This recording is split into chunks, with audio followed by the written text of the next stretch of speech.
Večino del, ki jih začenjajo v teh dneh, nameravajo opraviti do konca poletja, preostanek pa prihodnje leto.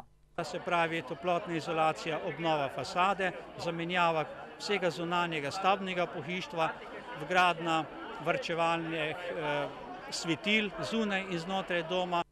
Vgradili bodo tudi sončne kolektorje in opravili izboljšave na vseh strojnih inštalacijah v domu.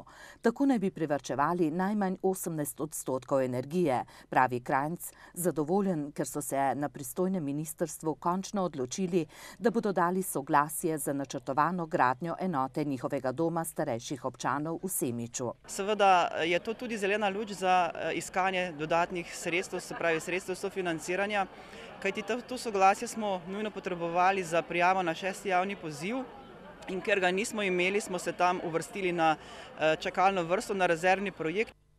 Sicer pa v Črnomaljskem domu, tako kot drugje po Sloveniji, že čutijo posledice gospodarske krize.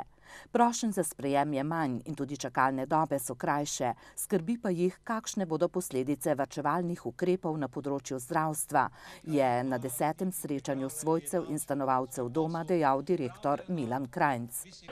Te spremembe v zdravstvu bodo verjetno povzročile spremembe pri plačevanju in bo prišlo do sistema, da bodo ljudje več plačevali kot pa do sedaj za enake storitve oziroma enako kakovost zdravstvenih storitev, kot jih imajo zdaj. V nasprotnem primeru bodo stanovalci izgubili nekatere pravice z področja zdravstvenih storitev, pravi Krajnc.